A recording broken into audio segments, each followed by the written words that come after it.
Hello friends, आज बहुत ही important, बहुत ही इंटरेस्टिंग टॉपिक की चर्चा करेंगे जिसका नाम है बायोमेट्रिक्स।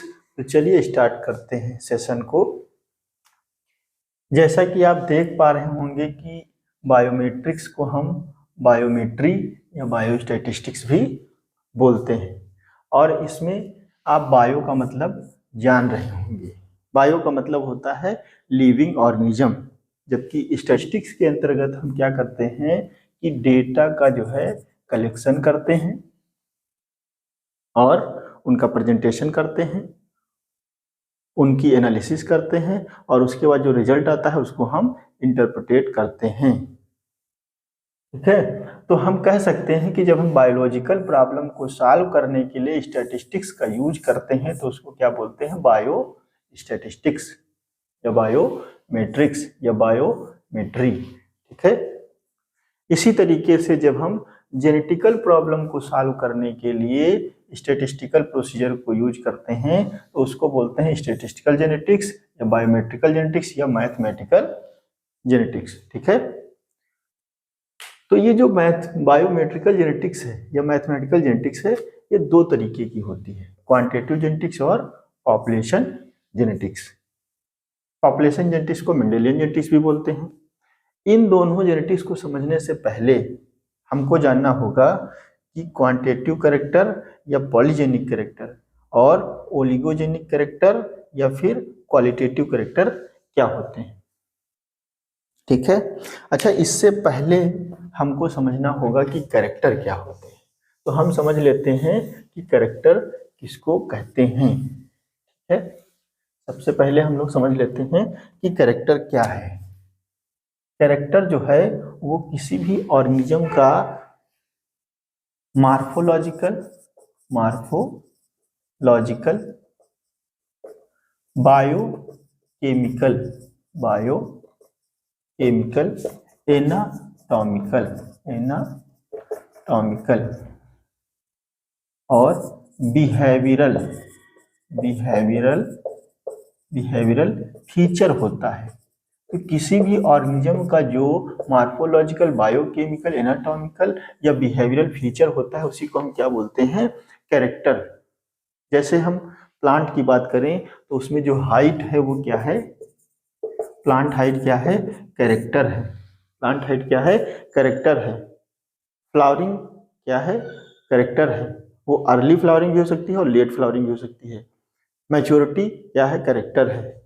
अर्ली मैच्योरिटी भी हो सकती है, लेट मैच्योरिटी भी हो सकती है। उसी तरीके से हाइट जो है वो टाल भी हो सकती है और ड्वार्फ भी हो सकती है। जो हाइट है ये क्या है, कैरेक्टर है। ये क्या है, कैरेक्टर है, मार्फोलॉजिकल फीचर है। मार्फोलॉजिकल फीचर को हम क्या बोलेंगे, कैरेक्टर। और इसके जो अल्टरनेटिव फॉर्म है ये क्या है, ये ट्रेट है। ये क्या है, ट्रेट है। तो trait are the alternative form of a character. तो एक कैरेक्टर के जो अल्टरनेटिव फॉर्म होते हैं उन्हीं को हम क्या बोलते हैं, ट्रेट। अब हम समझते हैं क्वांटिटेटिव कैरेक्टर और क्वालिटेटिव कैरेक्टर। ये जो क्वांटिटेटिव कैरेक्टर होते हैं ये बहुत सारे जीन से गवर्न होते हैं। जो इनका इनहेरिटेंस है वो बहुत सारे जीन से, मैनी जीन से गवर्न होता है, जबकि क्वालिटेटिव कैरेक्टर का जो इनहेरिटेंस है वो वन या फ्यू जीन से गवर्न होता है। ठीक है, अच्छा, ये जो क्वांटिटेटिव कैरेक्टर है इसमें कौन कौन से कैरेक्टर आते हैं, इसमें यील्ड, हाइट, पॉट्स पर प्लांट, ब्रांचेज पर प्लांट, जिनको हम काउंट करते हैं, जिनको हम मीजर करते हैं, जिनको तौलना नापना पड़ता है, वो सारे कैरेक्टर किस में आते हैं, क्वांटिटेटिव कैरेक्टर में आते हैं। क्वालिटेटिव कैरेक्टर में ऐसे कैरेक्टर आते हैं जिनको हमको तौलना नापना ना पड़े, हम दूर से देख के ही बता दें, जैसे फ्लावर कलर, लीफ का कलर, लीफ का शेप, फ्लावर का शेप। तो वो सारे कैरेक्टर जो हैं वो क्वालिटेटिव कैरेक्टर या ओलिगोजेनिक कैरेक्टर में आते हैं।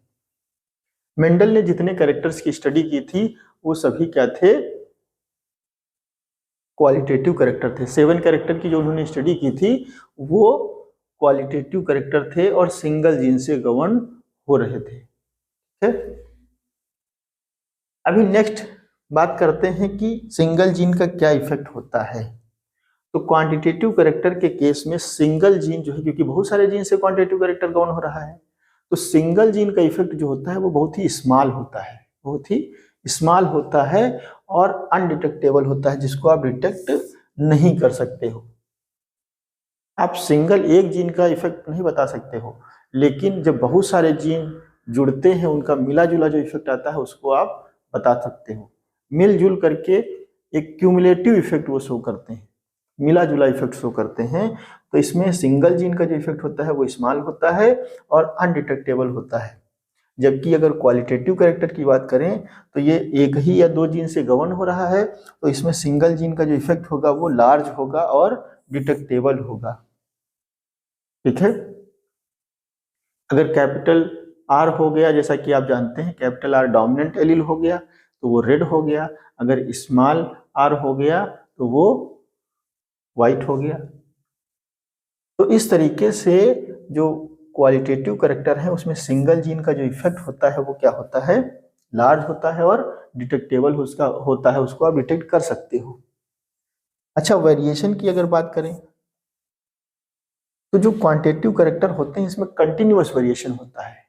इसमें कंटिन्यूअस वेरिएशन होता है। कंटिन्यूअस वेरिएशन का मतलब क्या है कि जैसे अब अगर हम यील्ड की बात करें, अगर हम यील्ड की बात करें तो हम कहें कि भाई 12 quintal per hectare, 12.1 quintal per hectare, 12.2 quintal per hectare, 12.3 quintal per hectare. तो इस तरीके से यील्ड कुछ भी हो सकती है, कंटिन्यूअस वेरिएशन शो कर सकती है। इसी तरीके से height 70 centimetre, 71 centimetre, 72 centimetre, 75 centimetre, इस तरीके से कुछ भी हो सकती है वो सेंटीमीटर में। एक कंटिन्यूअस वेरिएशन आपको देखने को मिलेगा। ठीक है। जबकि क्वालिटेटिव कैरेक्टर में ऐसा नहीं है, यहाँ पे डिसकंटिन्यूअस वेरिएशन होगा। फ्लावर कैसे हो सकते हैं, रेड हो सकते हैं, व्हाइट हो सकते हैं या फिर ब्लैक हो सकते हैं, तो कंटिन्यूएशन में नहीं है। यहाँ पे वेरिएशन जो है वो कंटिन्यूएशन में नहीं है, जबकि क्वांटिटेटिव कैरेक्टर में जो वेरिएशन है वो कंटिन्यूअस है। ठीक है। क्वांटिटेटिव कैरेक्टर्स का इनहेरिटेंस पैटर्न है, उसकी जो एनालिसिस है वो बेस्ड होती है किस पे, मीन, वेरिएंस और कोवेरिएंस पे। तो मीन वैल्यू, वेरिएंस और कोवेरिएंस पे निर्धारित होती है इसकी एनालिसिस। जबकि जो क्वालिटेटिव कैरेक्टर है, ओलिगोजेनिक कैरेक्टर है, इनका जो एनालिसिस होता है ये किस पे बेस होता है, रेशियो और फ्रीक्वेंसीज पे, रेशियो और फ्रीक्वेंसी पे। जैसा कि आपको याद होगा कि अगर आप पढ़े होंगे तो मेंडल ने रेशियो और फ्रीक्वेंसी की बात की थी। मोनोहाइब्रिड में 3:1 ratio, phenotypic ratio. Monohybrid cross में जो फिनोटिपिक रेशियो F2 में आता है वो 3:1, जीनोटिपिक रेशियो 1:2:1 जीनोटिपिक रेशियो। ठीक है। तो इन्होंने रेशियो और फ्रीक्वेंसी की बात की थी।